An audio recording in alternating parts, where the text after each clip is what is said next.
Hi, everybody. Thanks for tuning in for your read aloud video for a reading check here on the article Fighting Maybe for Freedom, but Probably Not. So, the article is located here at this link, but I'm going to actually just read the excerpts as they are posted with each of the quiz questions. So, we're going to start with question one. The question we're looking for is based on the first two paragraphs, did slaves who fought in the American Revolution get their freedom as a result? So here we go. Fighting maybe for freedom, but probably not, by Lloyd Dobbins. Slaves and free blacks fought for the Continentals and for the British during the Revolutionary War. At Monmouth, African Americans faced each other. That battle did not matter much, nor at the end of the war did it matter much, for which side blacks bore arms, at least as it concerned their freedom. Now, the word Continentals, that means the Americans. A few American slaves, for their service to the rebels, were rewarded with liberty, but the operative word is few. For the most part, slaves who fought for the rebels remained the property of their masters. Anglo Americans were fighting for their freedom, but not for the freedom of their slaves. Those who sided with the British were told, more or less, that they were manumitted, which means freed, and would be given land and self government. They had a better hope for freedom with the British than they had with the Americans. But the British found it easier to promise liberty and land than to provide them. Slaves who departed with the redcoats when the conflict was over were in their new lands, Canada, England, Australia, and Sierra Leone, still treated much as they had been before. All right, so you're going to choose the correct answer there, pause the video while you make your decision, and then we'll move on to the second question. Okay, paragraph 3 and 4. When the British offered slaves their freedom if they fought for the British, what was the catch? The first wholesale promise from the British of freedom to slaves came just as the war was starting in November 1775. The last royal governor of Virginia, Lord Dunmore, having fled Williamsburg for his safety, first to the HMS Fowey and then to the HMS William, offered freedom to slaves and indentured servants able and willing to bear arms for the British. There was, however, a catch. By the way, the HMS Fowey and the William, those are ships. So the British governor fled to ships as the American army was moving in on him. Dunmore's proclamation applied to slaves owned by rebels, not to slaves held by loyalists. His offer, the realization of an oft repeated threat, was intended as much to terrify and punish rebels and to furnish himself with more troops as it was to help the slaves. Though slavery had been limited in England 3 years before, the Court of King's Bench ruled in 1772 that slaves could not be taken out of the realm for sale. It was still legal and would be until 1834. Nevertheless, the rumor spread in the colonies that slaves had been freed in Britain, and it proved a powerful magnet for bondsmen. Bondsmen, remember, is another word for slaves. So the question again is, what was the catch? The British offered slaves their freedom, but there was a catch to that. Okay. Next question, paragraph 5. What was one negative aspect of fighting in the war if you were a slave? Blacks who answered Dunmore's call suffered hunger, disease, and bombardment. 8 times as many died of sickness as did of battle wounds.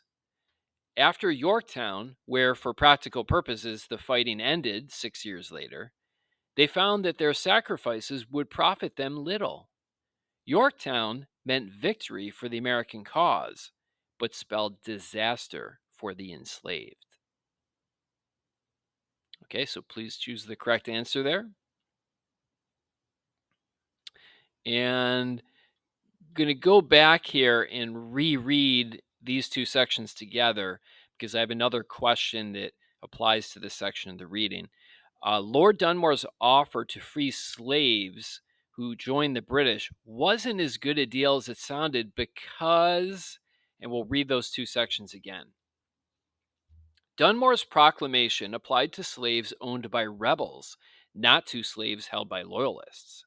His offer, the realization of an oft-repeated threat, was intended as much to terrify and punish rebels and to furnish himself with more troops as it was to help the slaves.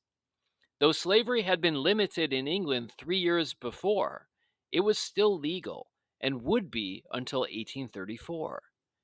Nevertheless, the rumor spread in the colonies that slaves had been freed in Britain, and it proved a powerful magnet for bondsmen. Blacks who answered Dunmore's call suffered hunger, disease, and bombardment. 8 times as many died of sickness as did of battle wounds.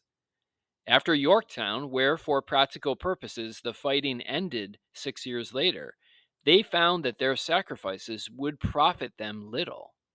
Yorktown meant victory for the American cause, but spelled disaster for the enslaved. Okay, so answer the question, and then we'll move on to paragraph 6 and 7. Okay, for this section of the reading, the question is, the term speckled was used to describe the American army because why?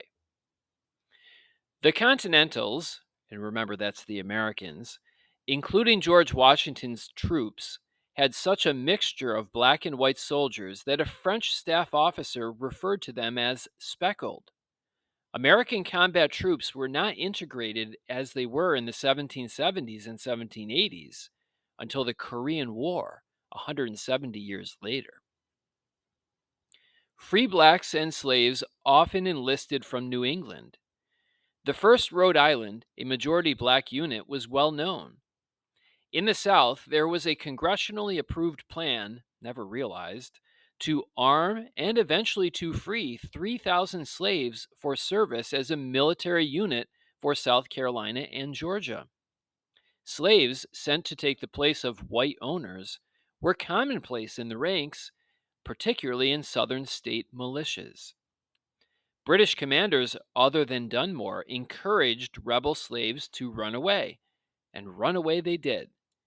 The figures are guesstimates, but they are the best we have. Dunmore's promise attracted 800 to 1,000 blacks, about a third of them women, though his proclamation applied only to males.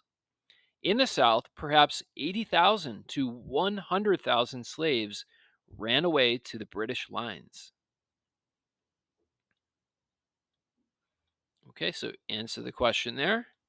What does the term speckled refer to?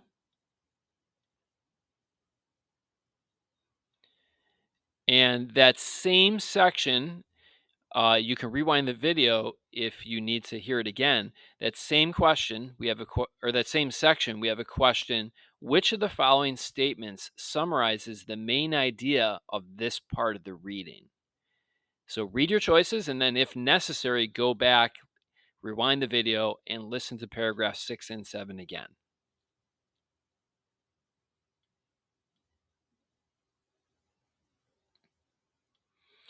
Okay, it says continue reading the article up until the quote, a chance was almost ever got. So we will do that together. And then the question is, which of the following statements is most accurate or true based on all the paragraphs together? So as a whole, once we complete the reading here, please choose which statement is the most true. Okay, so we'll finish the reading here.